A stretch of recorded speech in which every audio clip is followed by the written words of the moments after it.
Hello everyone. Let's start with the analysis of legal section of open mock. Okay. So see, in this open mock, let's see the first passage. देखो जो पहला passage है अपना वो negligence पे based है. ठीक है. तो अगर अपन इसके एनालिसिस करेंगे तो अपने को क्या दिखेगा कि पहले क्या बात हो रही है कि negligence is the failure to behave by the level of care. तो यहां तक अगर अपन देखें तो नेग्लिजेंस की एक्सप्लेनेशन हो रही है. फिर यहां पर नेग्लिजेंस की एक्सप्लेनेशन को ही और बेटर फॉर्म में पॉइंट्स में समझा दिया गया है ना. और बाकी यहां पर इस तरह नहीं, बेसिकली मोटे मोटे तौर पर पैसेज नेग्लिजेंस को ही डील करता है, the concept of negligence in torts. अब देखो, अब पहला क्वेश्चन है 66 number. Joey park the car in front of the side of a busy street, took her iPod and while being completely engrossed in the iPod trying to choose the right song she started crossing the road on the foot. There were no traffic light in the vicinity and to be followed. A car being driven by a man hit जोई. तो देखो साफ दिख रहा है जोई खुद जो है वो आईपॉड को देख रही थी, वो रोड पे नहीं देख रही है. तो फिर अमन की यहां पर देखो, अब अपन क्या देखेंगे कि यहां पर क्या है कि there were no traffic light in the vicinity है ना. Car being driven by a man hit Joey and Joey got injured. अब Joey sue Aman for liability. तो देखो अपने को नजर आ रहा है यहां पर कि in this particular case Aman is not liable, क्योंकि गलती जोई की खुद की है ना. सो और देखो बाकी अमन इज लायबल हो ही नहीं सकता, क्योंकि अपन कह रहे हैं अमन इज नॉट लायबल और ये हट गया. तो Aman is not liable because he was not responsible to look out for Joey. ये रीजन नहीं हो सकता ना. रीजन ये हो सकता है Aman is not liable because Joey's negligence led to the injuries. This is better. अब देखिए दूसरा देखते 67. A pedestrian Slimy wrongly parked his car in front of the busy street. देखो ये पॉइंट नहीं है क्वेश्चन सॉल्व करने का. उसने बिजी स्ट्रीट रॉन्गली गलत जगह पर गाड़ी पार्क कर दी, तो पार्किंग के लिए टिकट मिल सकता होगा, मगर यहां पर अभी तक इसकी नेग्लिजेंस इस कारण डिफाइंड नहीं है. And started crossing on the road on foot when the pedestrian light was green. तो यानी यहां ये सही है. A car being driven by Andre hit Slimy and Slimy got injured. तो आंद्रे की गलती हो गई. Slimy sued Andre for compensation. Andre की गलती ऐसे हो गई कि आंद्रे ने गलत टाइम पर, मतलब जब ट्रैफिक लाइट ग्रीन थी, वॉकिंग के लिए सिग्नल था, तब उसने क्रॉस किया. तो यहां पर अपना आंसर इस पर्टिकुलर क्वेश्चन 67 का देखिए क्या होगा. यहां पर अपना आंसर होगा ए, है ना. Andre is liable to pay the compensation. अब आंद्रे इज लायबल के दो ऑप्शन है. पहला ऑप्शन देख लेते हैं, Andre is liable to pay compensation as it did not fulfil his responsibility of driving. क्या ये बात सही है. Andre is liable to pay compensation as he was aware that his actions could cause such injuries but still went ahead and hit. देखो तो इसके कारण intentionally यहां जो वर्ड आया ना, इसके कारण ये ऑप्शन नहीं लेना अपने को ऑप्शन ही वाला लेना है. आगे आते हैं. While riding his bicycle on the road, met with an accident. B. While riding that, when A accidentally opened the door of his car. तो देखो साफ ही दिख रहा है कि यहाँ पर A की गलती है. तो इसमें आंसर क्या होगा? A is liable. ठीक है. अब A is liable. He should have known. देखो ऐसे ऑप्शन अपन नहीं लेते. He should is not a generous reason for that. A is liable to pay the compensation as his negligence caused the accident. अगले पे आते हैं. बड़े इजी क्वेश्चन है. 69 पे आते हैं. देखो 69 में क्या बात हो रही है? An inebriated man Zoe was walking on the train tracks. ठीक है. When the train arrives on the tracks, causing Zoe's death. तो देखो Zoe inebriated है खुद भी, तो यानी सबसे पहली बात तो Zoe यहाँ पर नेग्लिजेंट है ना. तो इसको ले लेते, चलो ठीक है. उसके बाद क्या लिखा है? A guard appointed by the railway authority was on duty at the time of incident but failed to notice A walking on the tracks and was therefore unable to save him. तो देखो ये है, but ये भी, इसने भी ये बात नोटिस नहीं की है ना. ही फेल टू नोटिस, इसका मतलब ये खुद भी नेग्लिजेंट है. तो यानी एक चीज है कि ये तो फिर कॉन्ट्रीब्यूटरी नेग्लिजेंस की बात हो गई. और देखो अगर अपन पैसेज देखेंगे तो अपने पैसेज में ना कॉन्ट्रीब्यूटरी नेग्लिजेंस के रिगार्डिंग ना एक बात लिखी हुई है. देखो यहां पर ऊपर आएगी. ठीक है. यहां देखो यहां क्या लिखा है. ये contributory negligence is the plaintiff's failure to exercise reasonable care of their own safety. In such a case there will be no liability on the defendant. तो यानी यहां पर इस अकॉर्डिंगली डिफेंडेंट तो रेलवेज है, तो रेलवे पर कोई लायबिलिटी आनी नहीं चाहिए. तो फिर इसके अकॉर्डिंग क्या है? The railway authorities are not liable. ठीक है. तो यानी ये नहीं हो सकता, ये नहीं हो सकता. फिर ये आ गया जो can not claim compensation this case of बकवास. तो यानी ले देकर अपना आंसर इसका क्या हो गया? सी हो गया. The term rule of the last opportunity means that the last opportunity to avoid an accident in a situation both the plaintiff and defendant are negligent on their road. अब ये देखो, it is a different style of question where the rule of last opportunity has been explained in the question itself. अब देखिए, Z while visiting a friend carelessly parked his bike outside the friend's house while was on a busy main street. A while driving his car on the said road at a high speed hit Z's bike. Z sue A for compensation equivalent to the damage caused to his vehicle. अब देखो यहां पर क्या करना पड़ेगा इस particular question में. Answer अपना क्या है? अपना आंसर है A. A is liable to pay the compensation as he was riding at a high speed on the main street carelessly. देखो ये बात क्वेश्चन में खुद ही में लिखी हुई है, ठीक है, और इसका जो इन्फ्रेंस है ना वो डॉक्ट्रिन ऑफ लास्ट अपॉर्चुनिटी से निकलेगा, राइट। तो चलो इसके बाद अपन आते हैं पैसेज नंबर 2 पर।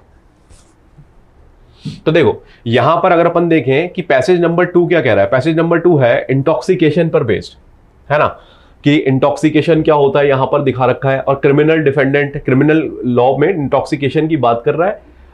इसके बाद आगे अपन देखते हैं और फर्दर क्या बात हो रही है। बात सिंपल इंटॉक्सिकेशन की आईपीसी के कौन से सेक्शंस में आता है ना, 86 की बात हो रही है। एक केस दे दिया Mubarak Hussain versus state of Rajasthan, लेकिन उसमें भी केस में भी यही डिफाइन किया कि इंटॉक्सिकेशन किस सेंस में होना चाहिए। आगे बैठते हैं अपन क्वेश्चन देखते हैं। सबसे पहले अपना क्वेश्चन नंबर 71 पे आते हैं। A went to a party with his friend, A was a teetotaller. तो देखो ये जो बात कर रहे हैं ना, ए वाज टी टोटलर, इससे कोई मतलब मीनिंग नहीं निकल के आता। अब आगे देखते हैं। B C D and D attended the party, A has to drink alcohol, इसको बोला अल्कोहल पीना है, A reject the offer, C made fun of him, started shouting A was a loser, और ये सब बात है। B and C D pursued him to drink two alcohol to prove he is not a loser, A accept under the condition that he would not drink more than a glass. तो यानी एक glass पीने के लिए alcohol का ए राजी हुआ है। When A was about to drink alcohol, his girlfriend E came to the party. A went to talk to her. तो A वहां चला गया है। Disappointed with the missed opportunity to get A drunk, C and D mixed strong whiskey in A's bottle of soft drink. A is drunk and later attacked E under the influence of alcohol. तो देखो अब यहाँ पर क्या होगा, तो यहाँ पर जो ये पर्टिकुलर क्वेश्चन है, यहाँ पर हम कहेंगे कि डिफेंस ऑफ इंटॉक्सिकेशन ए को मिलना चाहिए, क्योंकि जो विस्की है ना वो उसकी नॉलेज के बिना इस समय इसको एडमिनिस्टर की गई है, ठीक है। इससे फर्क नहीं पड़ता, वो पहले राजी हो गया, लेकिन इस पर्टिकुलर सिचुएशन में जो विस्की उसको मिली वो विदाउट हिज नॉलेज मिली। अब देखो अब अगर अपन यहां देखें, अपन बी कह रहे हैं ना अवेलेबल टू ए। अब देखो defence of intoxication is not, ये ऑप्शन नहीं हो सकता। No one shall be held guilty, देखो as it was case misunder, बकवास ऑप्शन है। Defence of intoxication is not, तो अपना आंसर यहां तो क्लियरली बी आ रहा है एकदम स्ट्रेट फॉरवर्डली। अब आते हैं 72 क्वेश्चन पे। A was a police officer, A along with B was consuming alcohol while on the night duty around the city, है ना। ए एंड तो देखो पुलिस ऑफिसर है, अल्कोहल पी के नाइट ड्यूटी कर रहा है, ठीक है। A and B came across D which was escaping with the valuable stolen from E's house, ठीक है। A instead of chasing and stop D fired 2 rounds of bullet towards D under the intoxication, A had confused D with E to stop the chase. अब देखो तो यहां पर क्या हुआ, और ई जो है वो मर गया है इंजरीज के कारण। तो 72 में अपना आंसर क्या हो गया। अब यहां पर देखो अपना आंसर क्या है, ऑप्शन देखो, the defence of intoxication is not available to A as he voluntarily consume the alcohol. तो ये क्वेश्चन इसी पे बेस्ड था, पुलिस ऑफिसर कंफ्यूज करने के लिए, उसमें हमें नहीं जाना, उसने वॉलंटरी ड्रिंक किया ना, बस क्वेश्चन का आंसर वहीं आ गया था कि पुलिस ऑफिसर को डिफेंस ऑफ इंटॉक्सिकेशन नहीं मिलेगा।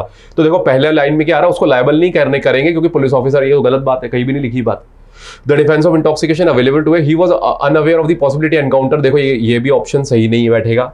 The defence of intoxication is not available to as he is a police officer, फिर से वही बात कर रहा है, कोई मतलब नहीं है। Moral grounds while going on the round, देखो यहाँ पर सेंसिबल आंसर अपना सी है। आगे बढ़ते हैं। Z has prepared a new alcohol-based drug which could intoxicate a person for up to 5 hours. Z is expected it to be a huge success amongst the drug users. देखिए 5 घंटे तक drug के effect में आ जाएगा। To test his efficacy, he forcibly made, अब देखो खुद ही आ रहा है, forcibly अपने नेबर को पिला दिया है ना, और उसको क्या बोल रहा है कि हेल्थ थेरेपी है। तो देखो अब यहां पर भी क्या होगा, ये लायबल तो है ही है, तो अब यहां पर आंसर क्या होगा कि जो Y है ना, अगर Y, अब देखो यहां पर क्या हो रहा है कि Y अपनी वाइफ को असॉल्ट करता है, तो अब इसके लिए Y लायबल नहीं हो सकता, तो वो तो डिफेंस ऑफ इंटॉक्सिकेशन प्लीड कर सकता है, क्योंकि उसको कैसे विदाउट हिज नॉलेज ये पिला दिया और फोर्स के साथ भी पिला दिया। तो यानी अपन ये देखेंगे as it was administered without true knowledge about the ingredient, ये एक मेजर एलिमेंट है। और the defence of intoxication under 85 can not be pleaded, देखो ऐसा हो नहीं सकता। Y can not plead the defence at was act committed for 3 hours, देखो ये फालतू ऑप्शन है।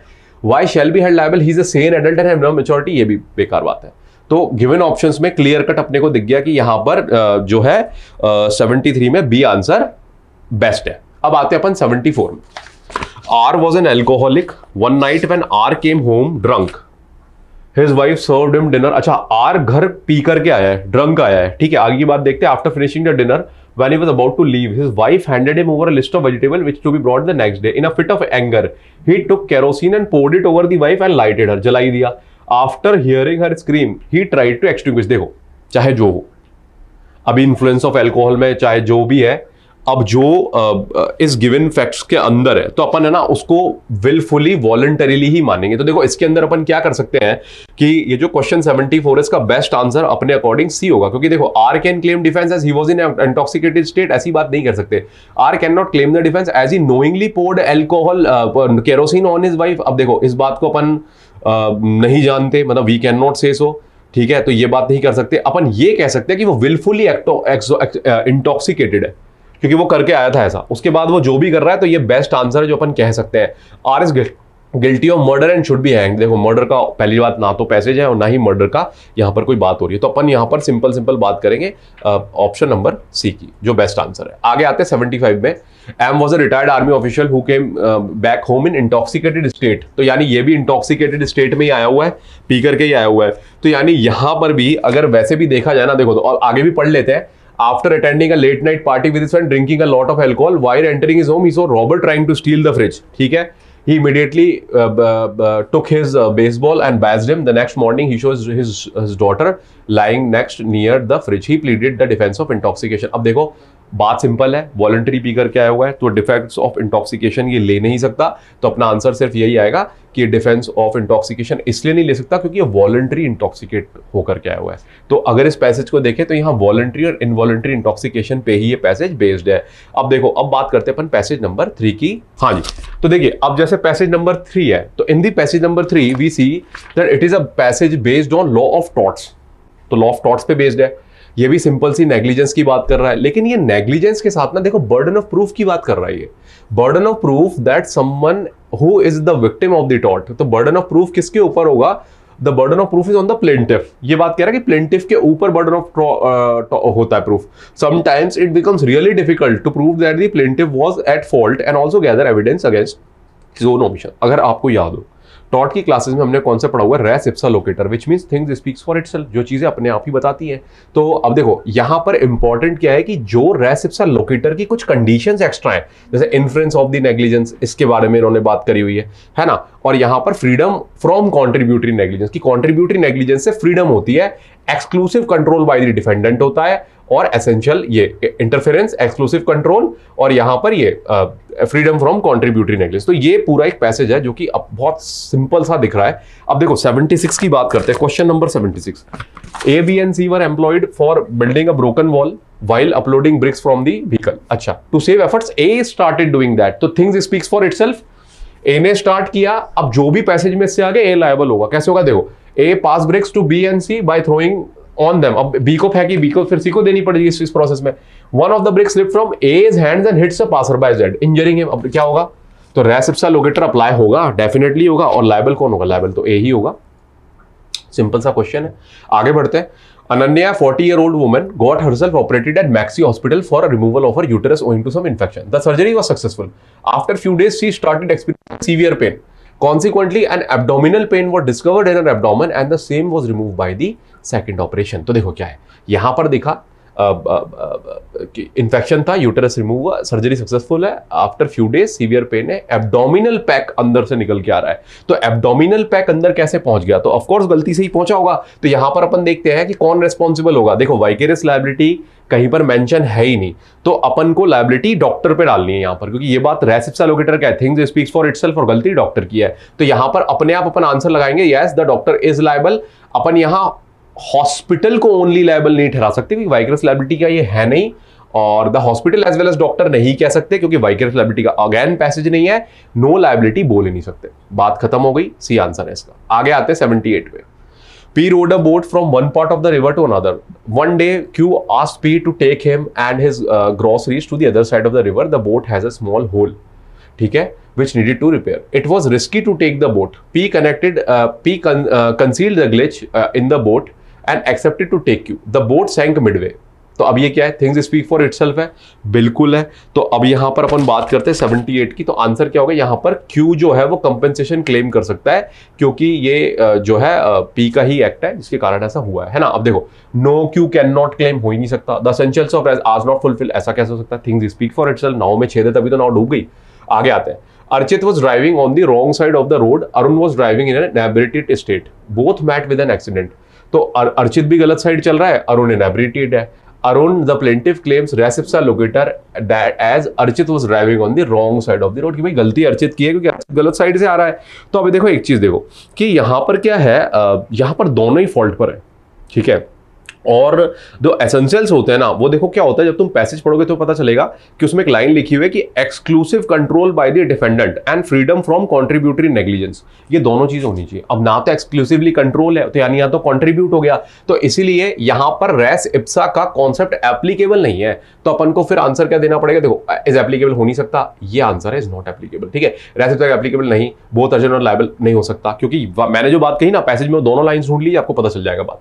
तो आंसर अपना है बी। आगे बढ़ते हैं, 80 पे आते हैं। Which of the following statements are not true in the light of the above passage. देखिए कौन सा स्टेटमेंट नहीं है true in the line of above passage, तो आंसर आएगा यहां पर डी, ठीक है। पैसेज को रेफर करेंगे तो आंसर बिल्कुल डी आ जाएगा। Under res ipsa loquitur the thing that's corner must be not be under the direct control of the defendant. बाकी हर पॉइंट आपको पैसेज में मिल जाएगा। आगे बढ़ते हैं, पैसेज नंबर 4 पे आते हैं।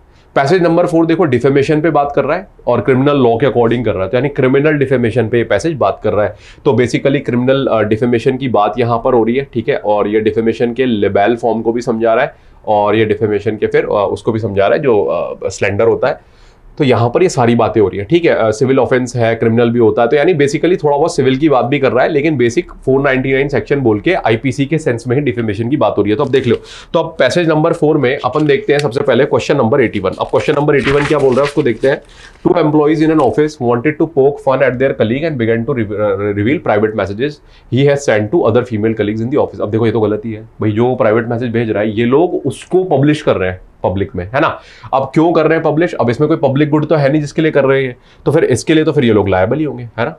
और पब्लिक गुड तो है ही नहीं, तो दे आर लायबल। आगे आते हैं, इजी है। The state minister was involve in some shady business and was regularly criticised by people for his strange policies, ठीक है। Once a journalist publish report of the CM. अब देखो ये तो पब्लिक इंटरेस्ट पे बात कर रहा है कि इसने इस तरह से रिपोर्ट किया है।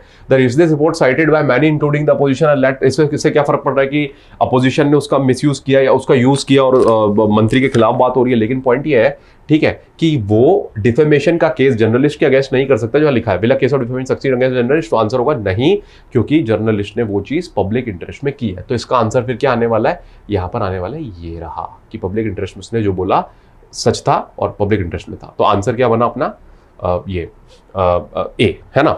तो इसके बाद आते हैं अपन 80 इस पे क्या 3 पे 83 क्वेश्चन पे। 83 देखिए, a college student while browsing online came across a disparaging information about a fellow student about his class. He circulated the same among his friends and soon it became viral. He later came to know that the information was fake. कि fake information है। The victim filed for defamation under section 499 and won.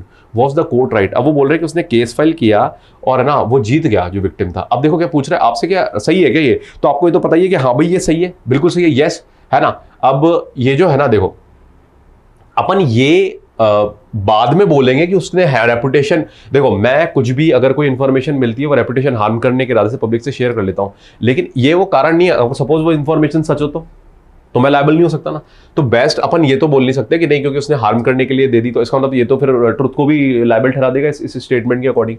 नीचे वाला देखो, yes he publish the information which was neither true nor made for public good with the intention to cause harm. ये complete answer है इसका। तो यहां पर 83 में आंसर आ गया अपना बी। अब आते हैं अपन 84 के अंदर। 84 देखो, a letter written in Urdu was sent to B by C, therefore he needed another person to read to him. The letter contained derogatory remarks about B and C. C knew that B would need a translator to comprehend the letter. C को पता था, अगर C को पता था तो वो liable है, और क्लासरूम का भी ये पार्ट है, मैंने क्लास में भी इस एग्जाम्पल को पढ़ाया है। तो आंसर क्या आएगा, C is लायबल, ठीक है। अब देखो बाकी यहाँ पे क्या, C is not लायबल हो नहीं सकता, B is लायबल कैसे हो सकता है, B C is not liable हो नहीं सकता, तो एक बचता है B, C is लायबल। तो आंसर यहाँ पर C है, ये B है, ठीक है। 84 का आंसर आ गया B। अब आते हैं 85 में। The defendant published an article stating that Harold Limestone, a Camberwell man, has been convicted for bigamy. अब ये बात हो रही है किसी हैरोल्ड लाइमस्टोन की, कैम्बरवेल का रहने वाला, इसको बाइगैमी के लिए कन्विक्ट कर दिया है, ठीक है।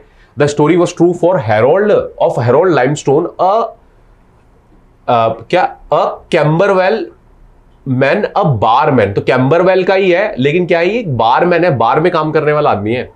और ये जो एक्शन है ना वो कौन ब्रॉट कर रहा है, हेरोल्ड लाइमस्टोन, जो कि कौन है, बार्बर है। तो देखिए अब यहां पर क्या हो रहा है, अब यहां पर क्या आंसर होगा, आंसर होगा बी, कि डिफेंडेंट वो है वो लायबल नहीं है डिफेमेशन के लिए, क्योंकि उसकी इंटेंशन नहीं थी कि वो बार्बर की रेपुटेशन को हर्ट करना चाहता है। ठीक है, अब अपन आते हैं यहां पर पैसेज नंबर 5 के ऊपर। अब देखो ये क्या बात कर रहा है, पैसेज नंबर 5 बेसिकली किसकी बात करता है, malicious intention to offend the religious sentiment, उस पर बेस्ड है, जो सेक्शन 295A की बात कर रहा है। ठीक है, अब देखो अब यहां पर क्या है, हमें देखना था सबसे पहले इंपॉर्टेंट बात है यहां पर कि ये सेक्शन है क्या, कि भाई जो रिलीजियस सेंटीमेंट को हर्ट करते हैं उसको एक ऑफेंस बनाया आईपीसी ने। अब देखो यहां पर हार्म प्रिंसिपल की बात हो रही है, कि हार्म प्रिंसिपल जेम्स मिल का दिया हुआ है। हार्म्स प्रिंसिपल में क्या बात हो रही है, देखो ये कह रहे हैं कि राइट ऑफ फ्री स्पीच लोगों को मिलता है, लेकिन उसको कर्ब भी करना जरूरी है, क्योंकि वो अगर पर्सनल लिबर्टी है ना, any interference with personal liberty, यानी आप कभी भी कुछ भी बोला जाए, आपको बोलने की पूरी अधिकार है, लेकिन वो उससे इंटरफेरेंस कब होना चाहिए का मतलब है कि वो कब गलत है, जब वो है ना जो दूसरे पर्सन है उसको हार्म पहुंचा रहा हो। तो यानी इनके अकॉर्डिंग कहने का मतलब है कि अगर आप अपनी बातों से किसी और के रिलीजियस सेंटीमेंट को हर्ट पहुंचा रहे हो तो वो बात फिर गलत मानी जाएगी। अब देखो अब ये कह रहे हैं कि मिल के अकॉर्डिंग दो चीजें हैं जिससे ये पता चलेगा आप गलत कह रहे हो। पहला तो आपकी जो स्पीच है वो इंस्टिगेटिव है, इंस्टिगेट का मतलब होता है भड़काने वाली, and second is indecent conduct in public, यानी जिसको पब्लिक इंडिसेंट मानती है। तो इनके अकॉर्डिंग हार्म प्रिंसिपल ये था।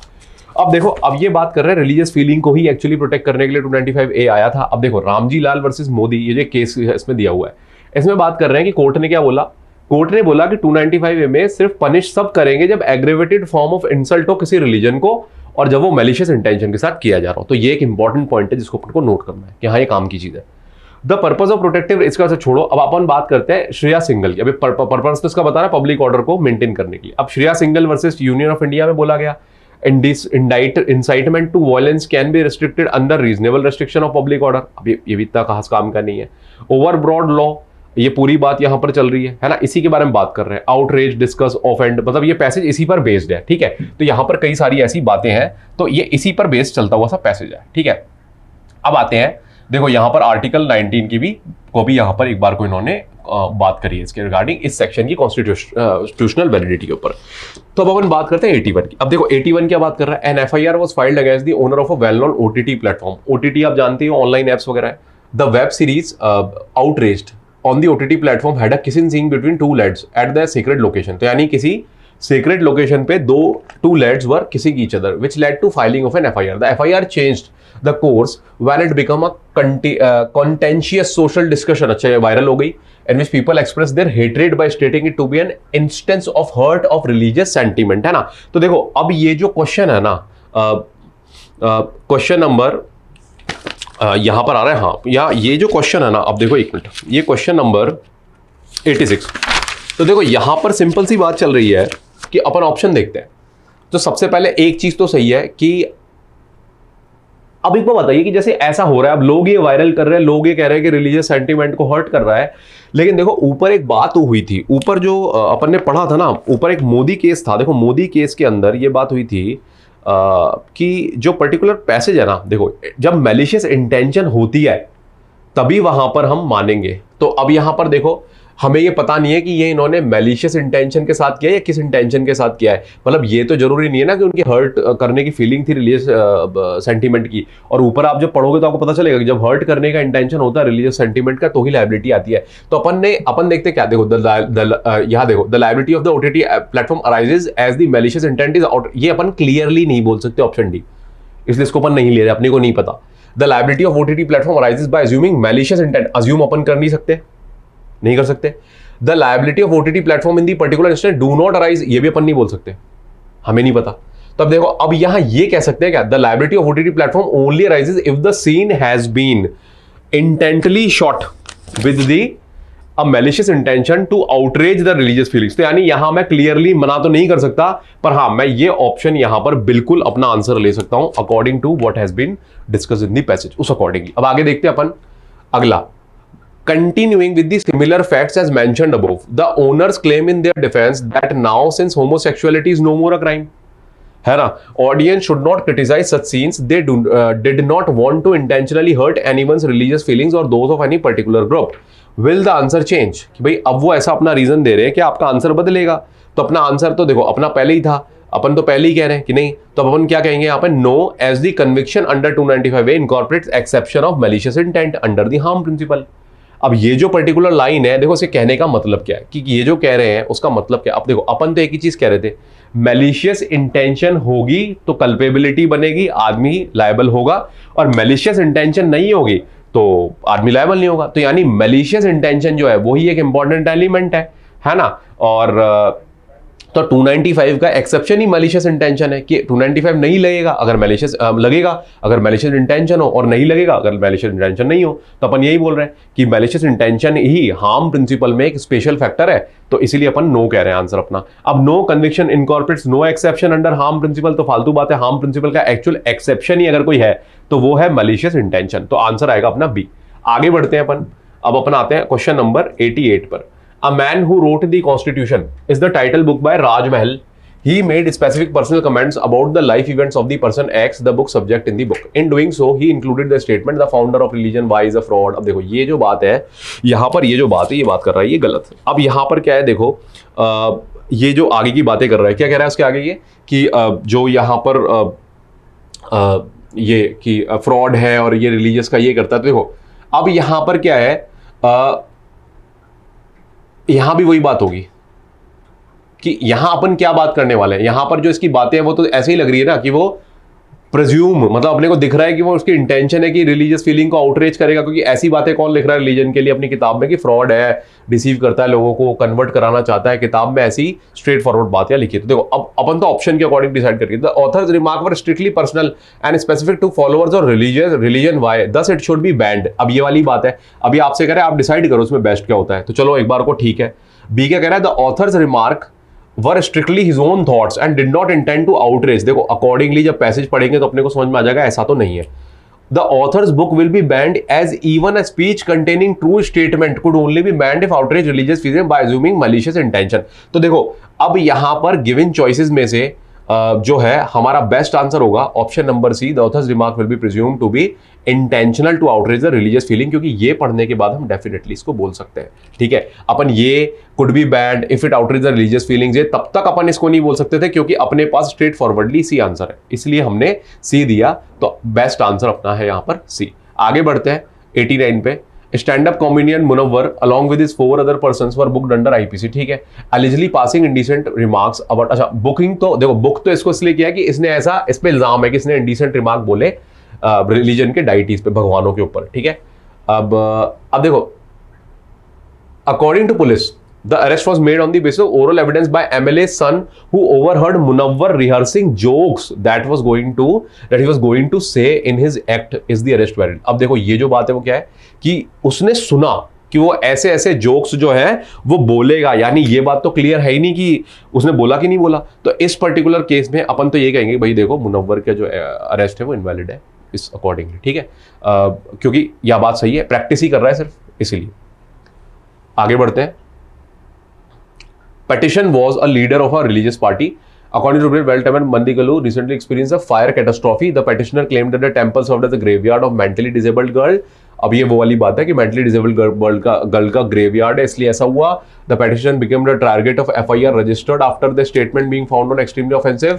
The petitioner request that this court nullify the FIR that has been filed in connection with the violation of 295A of the Indian penal code. Under what circumstances will the court invalidate the FIR, यानी point ये है court किस circumstance में इस FIR को invalidate करेगा। तो देखो अब यहां पर अपन देखते हैं, पहला Section 295A IPC is attracted only if there is a deliberate and malicious intent to outrage the religious belief of a particular class। अच्छा एक बार को ठीक है, Section 295A can be attracted only if there is a deliberate and malicious intent to outrage the religious belief of a particular। देखो यहाँ पर is, ये sure है, ये can be है। ठीक है, एक बार इसको देखते हैं। Section 295A is not attracted if there is no deliberate and malicious intent to outrage the religious belief of a particular class। देखो बताओ यहाँ पर किस क्लास का religious belief hurt करने वाली वो बात हुई है? कहीं भी नहीं हुई ना। आउटरीच करने वाली कौन सी बात हो गई? तो आंसर तो ये लग रहा है, ये कह रहे हैं। अब नीचे देखो, is attracted even if there is no deliberate. अब ये तो गलती है, तो फिर क्या, ये नहीं, आंसर हो गया सी, इजी। तो देखिए अब अपन देख रहे हैं पैसेज नंबर 6। तो देखिए पैसेज नंबर 6 क्या बात कर रहा है ये बात कर रहा है कॉपीराइट इन्फ्रिंजमेंट के बारे में, ठीक है, कि किस तरह से एक डॉक्यूमेंट्री की स्क्रीनिंग हो सकती है लाइसेंस के बिना भी, क्योंकि अगर मान लो मेरे कॉपीराइटेड मटेरियल है, वो लाइसेंस होगा, तो मैं उसकी स्क्रीनिंग बिना लाइसेंस के भी कैसे कर सकता हूं, ये उसके बारे में बात कर रहे हैं। तो देखो यहां पर एक सेक्शन बता रखा है 51 IJ, ये बात करेगा कि कब आप कर सकते हो। तो यानी 51 IJ क्या है कि कॉपीराइट का वॉयलेशन का एक एक्सेप्शन है ये, ठीक है। तो अभी इसको पढ़ोगे तो आपको क्लियर होगा कि भाई क्या बात इस पे चल रही है। तो अब आगे अपन सीधे क्वेश्चन पे आते हैं, ठीक है। इसमें दो है, IJ 51, 52 क्लॉज 1I, फिर 52 सब क्लॉज 1J, IJ नहीं 1J 1I। अब देखो गौरव फिल्म मेकर, इसने इन्वाइट किया एक सिंपोजियम पे, मतलब कोई organising a film school on a recent changes of representative women in film as a part of his talk he include clips from various films from date of 1960 to present time, ठीक है। बहुत सारी clips इसने use करी हैं। The audience is of such a talk include teaching staff of the film school and its students of various other invitees of film industry including major producers and directors who often take course in the film school, यानी film school वाले ही हैं जो पढ़ाने आते थे, ठीक है। One of the director, अब ये जो ऑडियंस में डायरेक्टर बैठा है, इसने ऑब्जेक्ट कर दिया कि भाई मेरी फिल्म का सीन जो 2000 का है, 2000 में मैंने डाला था, ये कैसे गौरव ने यूज कर लिया है। अब गौरव चाहता है कि वो 51 IJ का क्लेम ले लिया। 51 IJ तो यही होता है, तो अपन कहेंगे कि 51 IJ का क्लेम गौरव को मिलेगा। आंसर है बिल्कुल गौरव को ये मिलेगा। तो अब देखो अपन देखते हैं, yes as showing such clips on film school during guest lecture falls within the course of activities of a film school, नहीं, ये आंसर नहीं हो सकता। यस तो आंसर है। Yes as the audience of the lecture was limited to the person connected to the institution. अब ये तो पढ़ोगे ना इस सेक्शन को तो पता चलेगा, बिल्कुल बात यही है कि जो एसोसिएटेड है उनके बीच में चल सकता है। तो बिल्कुल आंसर सी है अपना यहाँ पर। अब आते हैं, कंसिडर इन क्वेश्चन 91 ऊपर वाले में, the director who objected the use of the clip from his film in Gaurav lecture seeks to bring a suit against film school for violation of the provision of the copyright act. अब वो कह रहा है कि भाई copyright act का violation है, तो देखो आंसर क्या होगा। आंसर मतलब डेफिनेट ही है ना, अब यहाँ तो नो ही होगा ना, जब ऊपर अपन कह रहे हैं कि 51 IJ का और 52 1 सब क्लॉज J का, वहां पर हम उसको डिफेंस दे रहे हैं, तो यहाँ भी चल सकता है। तो अपन बिल्कुल आंसर कहेंगे नो, बाकी सब यस है, तो ये तो स्ट्रेट फॉरवर्डली कट जाएंगे। तो आंसर बचेगा डी। आगे आते हैं, due to the outbreak of the epidemic disease caused due to an extremely contagious virus all schools offices ये सब शट डाउन हो गए हैं। As a result, several schools started taking resort to the online method, है ना, online method of teaching, where teachers were prepare multimedia presentations on important topics, share some virtual। तो अब ये कह रहे हैं कंसिडर द स्कूल इन 91, यानी वही जिसकी बात हो रही थी, ऑल्सो स्टार्टेड, इसने भी ऑनलाइन क्लास करनी शुरू कर दी है इंटरनेट के थ्रू और वो सब, है ना। ड्यूरिंग सच क्लास टीचर ने, बहुत लंबा क्वेश्चन है, टीचर स्क्रीन यूट्यूब और उसने शेयर किया virtually with the students. One of the parents, a parent बोल रहा है, student attending such a class was a cinematographer in the film in the question and he happened to notice that कि उसका सन उसका part है where a film she worked was on being screened without her permission, मेरी permission नहीं ली, और वो cinematographer है। तो अब वो आपसे लीगल एडवाइस सीख कर रही है। तो अब ये कह रहा है कि भी answer the question based on your understanding of the law of the passage. तो देखो यहां पर क्या है ना, क्योंकि 52 IJ में एक चीज देखो, ये वॉयलेशन नहीं है, ठीक है, क्योंकि स्कूल का पार्ट है ये, और कॉपीराइट इन्फ्रिंजमेंट यहां पर है नहीं। अब जब आप ये पढ़ोगे ना तो आपको समझ में आएगा। देखिए अब यहाँ देखें, अब अपन तो रीजन अपने को तो पता है कि वॉयलेशन तो नहीं है ये, ठीक है। तो वॉयलेशन नहीं है, तो यहां पर देखो there has been no violation वाले ऑप्शन ढूंढ लो। There has been no violation, there has been violation नहीं हो सकता। There has been a violation as parent can not be said to be the person connected with the activity, नहीं। There has been a violation as screening of film over video sharing software does not form part of the usual activity, ऐसा नहीं होता। Corona virus के कारण ये भी अब एक पार्ट बन गया है, ठीक है। तो मेथड ऑफ टीचिंग में जब तुम 52 IJ को पढ़ोगे, 1J को पढ़ोगे, आपको पता चलेगा कि नहीं ये इसके एम्बिट में आता है, ठीक है। अब आते हैं अपन आगे 94 में। Consider that the factual scenario described in 93 it was find that the copy of the film was screened by the teacher over video sharing software was a pirated copy. अब लीगल एडवाइस, अब देखो pirated copy जो है उसके बारे में तो कोई पैसेज में बात भी नहीं हुई है, तो फिर अपना आंसर आएगा नन, कि भाई हमें नहीं पता, पायरेटेड पे पैसेज बात ही नहीं कर रहा है। आगे बढ़ते हैं, AMU university organise a guest lecture where lecturer displayed a picture of a photoshoot without having a licence, है ना। क्या ये कॉपीराइट इन्फ्रिंजमेंट है? तो देखो अपना आंसर होगा कि नहीं, क्योंकि ये एजुकेशनल पर्पस के लिए और रेगुलर कोर्स ऑफ यूनिवर्सिटी के लिए। तो ये तुम जब पढ़ोगे ना इस पैसेज को तो तुम्हारी क्लैरिटी आ जाएगी कि एजुकेशनल पर्पस के लिए यूज किया जा सकता है। इन्हीं के बारे में ये दोनों सेक्शंस बात करते हैं। आगे आते हैं, ओके एवरीवन। अब देखो अपन बात कर रहे हैं पैसेज नंबर 7 की। Passage number 7 simply Indian contract act के सेक्शन 23 की बात कर रहा है ना। तो यानी ये कॉन्ट्रैक्ट पे बेस्ड है, ठीक है। अब सेक्शन 23 क्या बोल रहा है उसके बारे में बात कर रहा है। सेक्शन 23 बात करता है कि what consideration objectives are lawful and what are not. तो कंसिडरेशन ऑब्जेक्टिव क्लास में अपन ने पढ़ रखे हैं। अब अपन स्ट्रेट फॉरवर्डली देखिए, सीधे क्वेश्चन पे आते हैं अपन, इसके अपन देखते हैं। देखिए तो इसे सबके रूल्स यहाँ पे मेंशन है, कब होगा कब नहीं होगा। तो देखिए, Raju tells Raman to buy fake stamps from him. अब देखो अपन को ये पता है कि फेक स्टैम्प की बात कर रहा है तो इलीगल एक्ट की बात कर रहा है। Raju is going to use them to get some extra votes in the election in order to win for the city council which is being held in the end Raju is standing against Kevin who is his enemy. Is Raman liable? तो रमन खरीद के लाएगा। तो मैं पूछ रहे कि Raman liable है, तो अपने को पहले ही पता, हाँ रमन लायबल है, इजी है ना, रमन लायबल है, ठीक है। अब देखो, अब Raman is liable, Raman is liable, तो Raman is liable as doing unethical work नहीं, Raman is liable as it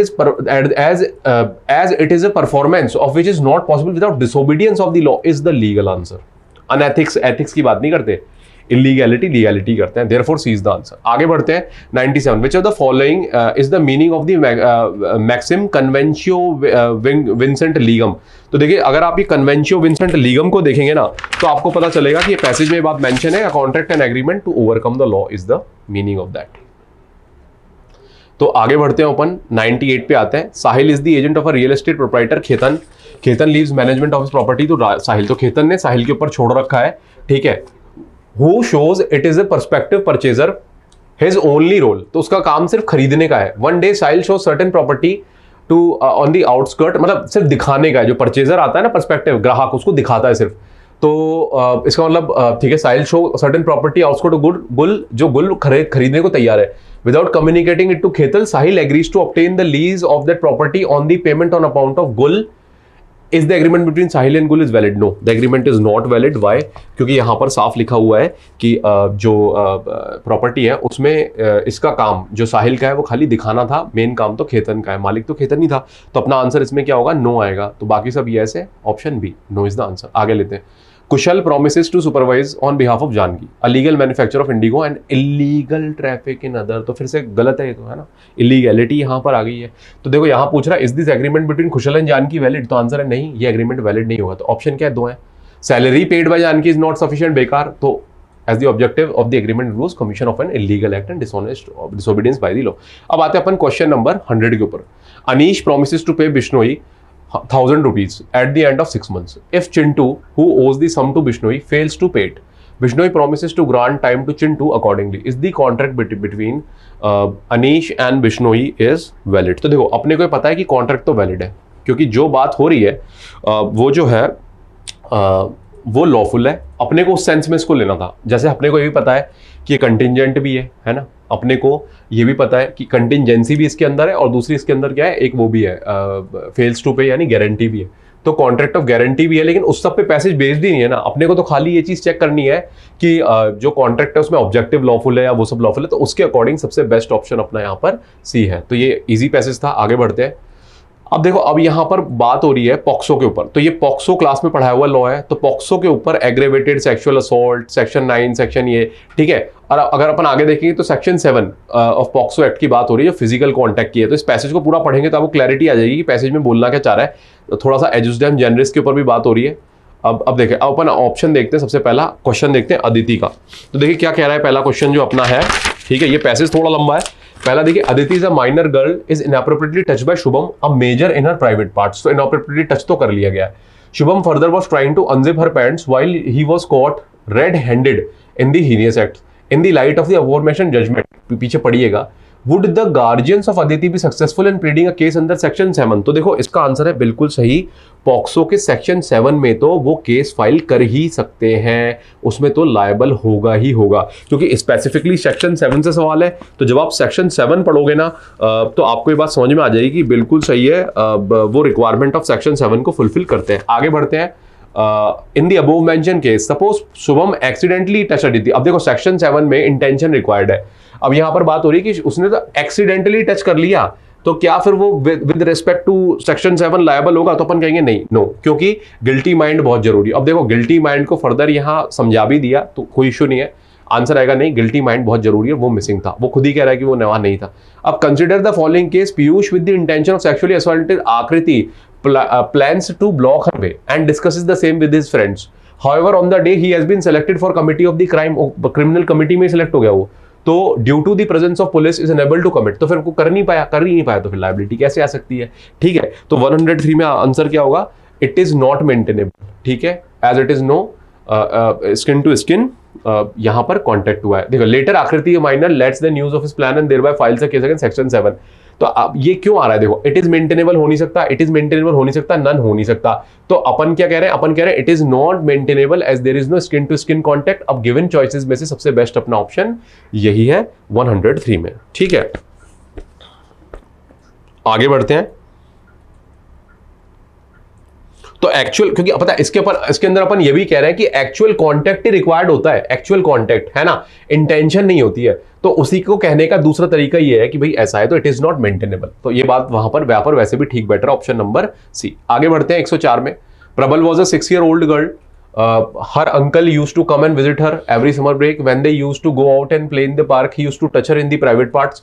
One day when she was having a bath, he entered the bathroom. He tried to touch her vagina and made her touch his penis. Later on, the girl's mother gets to know, files a complaint against the uncle. Can uncle be liable under POCSO Act? तो देखो ये तो passage पढ़ने के बाद definitely आपको समझ में आ गया होगा कि अंकल डेफिनेटली लायबल है POCSO एक्ट में। तो आंसर क्या है? बिल्कुल अंकल लायबल है POCSO एक्ट में। तो देखो बाकी सब क्या है? ये गलत है, ये गलत है, कैन नॉट हो रहा है क्योंकि uncle can be held liable for sexually assaulting प्रबल। नहीं, तो ये वैसे ऑप्शन गलत हो गया। तो सिंपल सा था ऑप्शन नंबर डी आंसर। अब देखो what is the stance of the passage on the definition of sexual assault. अब पैसेज का स्टैंस क्या है सेक्सुअल असॉल्ट की डेफिनेशन में? तो इसको तो देखो पैसेज पढ़ के ही, आप पैसेज पढ़ेंगे आपको समझ में आ जाएगा।